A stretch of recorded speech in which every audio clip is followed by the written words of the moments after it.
Class 10-এর Bangla তোতা কাহিনী। তোমরা সবাই মন দিয়ে শোনো, লেখো আর সবাই সাবস্ক্রাইবটা দিয়ে দাও। কোরআন কোন ভাষায় রচিত? আরবি। তোতা কাহিনী পাঠটির লেখককে? সৈয়দ মুজতবা আলী। সদাগর কোন দেশের লোক ছিলেন? সদাগর হলো ইরানের লোক ছিলেন। শূন্যস্থান পূরণ করো। রুমি তার আধ্যাত্মিক অভিজ্ঞতা মসনবীতে বর্ণনা করেছেন। তোতা কাহিনী পাঠটি কোন গ্রন্থের অন্তর্গত? এটি মসনবী গ্রন্থের অন্তর্গত। গোপীজন বল্লভ বলতে কাকে বোঝানো হয়েছে? ভগবান শ্রীকৃষ্ণকে। তোতার পাণ্ডিত্যকে লেখক কার সঙ্গে তুলনা করেছেন? ম্যাক্স মুলারের সঙ্গে। তোতাটি কোন দেশের খাঁচায় বন্দি ছিল? তোতাটি ইরানের খাঁচায় বন্দি ছিল। সদাগরের দিলের দোস্তকে তোতা পাখিটি। সদাগর ভারতীয় তোতার বর্ণনা কিভাবে করেছেন? ইরান দেশে সদাগর ভারতীয় তোতা জ্ঞানে প্রথম বৃহস্পতি সমতুল্য। রসে তাদের ভারতীয় তোতা জ্ঞানে প্রখর, বৃহস্পতি সমতুল্য। রসে সংস্কৃত সাহিত্যের কবি কুল চূড়ামণি কালিদাসের মতন।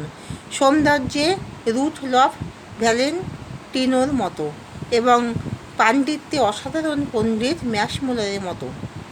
সদাগরের প্রশ্নে তোতা হিন্দুস্থান থেকে কোন উপহার আনার কথা জানিয়েছিলেন? সদাগরের প্রশ্নে তোতা বলেছিল, হুজুর, যদিও আপনার সঙ্গে আমার বেরাদরি ইয়ারগিরি বহু বৎসরে, তবু খাঁচা থেকে মুক্তি চায় না কোনো চিড়িয়া। তবু খাঁচা থেকে মুক্তি চায় না কোন চিড়িয়া। হিন্দুস্তানে আমার জাত ভাই কারোর সঙ্গে যদি দেখা হয়, তবে আমার অবস্থার বর্ণনা করে মুক্তির উপায় জেনে নেবেন কি? আর তার প্রতিকূল ব্যবস্থাও যখন আপনি করতে পারবেন, তখন এ সওগাতটা চাওয়ার তো কিছু অন্যায়ও নয়। কীভাবে তোতা খাঁচা থেকে মুক্তি পেল? ভারতবর্ষ থেকে ফেরার সময় এক ঝাঁক তোতা দেখে সদাগর জিজ্ঞাসা করেন, তোমাদের এক জাত ভাই ইরান দেশের খাঁচায় বন্দি হয়ে রয়েছে, তার মুক্তির উপায় কী? দুঃসংবাদটি শোনামাত্র একটি পাখি ধপ করে মাটিতে পড়ে মারা যায়। সদাগর দেশে ফিরে তোতাকে ঘটনাটি বলা মাত্রই সেও মাটিতে পড়ে মারা যায়। তোতা কাহিনী নামকরণের সার্থকতা আলোচনা করো। তোতা কাহিনী গল্পটি ইরান দেশের সওদাগরে ছিল একটি ভারতীয় তোতা। সে তোতা জ্ঞানে, পাণ্ডিত্যে, রূপে, রসে ছিল অসামান্য। সওদাগর সময় পেলে তার সঙ্গে রসালাপ করতেন, নানা তাত্ত্বিক আলোচনা করতেন। একদিন সওদাগর ভারতে এসে কার্পেট বিক্রি করবে ঠিক করেন। সকলের